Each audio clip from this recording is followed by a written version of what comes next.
ಭಾಲ್ಕಿ ಹಿರೇಮಠ ಸಂಸ್ಥಾನದ ಪೀಠಾಧಿಪತಿಗಳಾದ ಪರಮ ಪೂಜ್ಯ ಶ್ರೀ ಗುರುಬಸವ ಪಟ್ಟದೇವರ ಹುಟ್ಟುಹಬ್ಬದ ಪ್ರಯುಕ್ತ ಭಾಲ್ಕಿಯ ಸರ್ಕಾರಿ ಆಸ್ಪತ್ರೆಯಲ್ಲಿ ಅರ್ಥಪೂರ್ಣ ಸೇವಾ ಕಾರ್ಯಕ್ರಮ ನಡೆಯಿತು.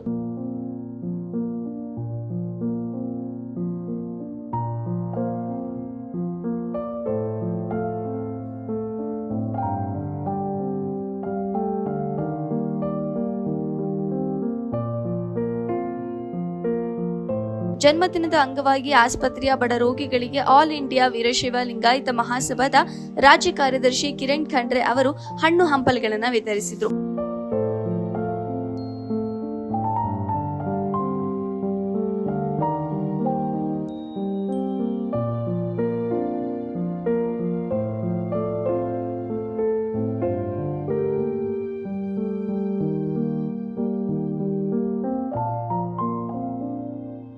ಪೂಜ್ಯ ಶ್ರೀಗಳ ಹುಟ್ಟುಹಬ್ಬವನ್ನ ಕೇವಲ ಆಚರಣೆಗೆ ಸೀಮಿತಗೊಳಿಸದೆ ಇಂತಹ ಸಾಮಾಜಿಕ ಹಾಗೂ ಮನುಷ್ಯತ್ವದ ಸೇವಾ ಕಾರ್ಯಗಳ ಮೂಲಕ ಆಚರಿಸುತ್ತಿರುವುದು ನಿಜಕ್ಕೂ ಶ್ಲಾಘನೀಯ.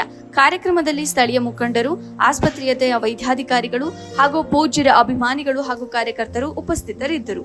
ವರದಿ ಕಾಂತು ಪ್ಯಾಗೆ.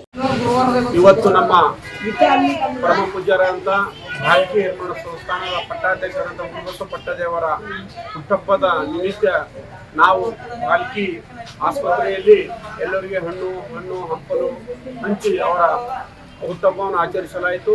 ಗುರುಬಸವಣ್ಣನವರ ದಾರಿಯಲ್ಲಿ ನಡೆಯಲಿ ಗುರುಬಸವ ಪಟ್ಟದೇವರು ಹಾಗೂ ಚನ್ನಬಸವ ಪಟ್ಟದೇವರು ಏನು ನಡೆಸಿಕೊಂಡಂತ ಬಂದಂತ ಕಾಯಕ, ಶಿಕ್ಷಣ, ದಾಸೋಹ ಯಥಾಸ್ಥಿತಿಯಲ್ಲಿ ಗುರುಬಸವ ಪಟ್ಟದೇವರು ಮುಂದುವರಿಸಿಕೊಂಡು ಹೋಗಲಿ ಎಂದು ಅವರ ಹುಟ್ಟುಹಬ್ಬದ ಶುಭವಾಗಲಿ ಎಂದು ಶುಭವನ್ನು ಹಾರೈಸುತ್ತೇನೆ.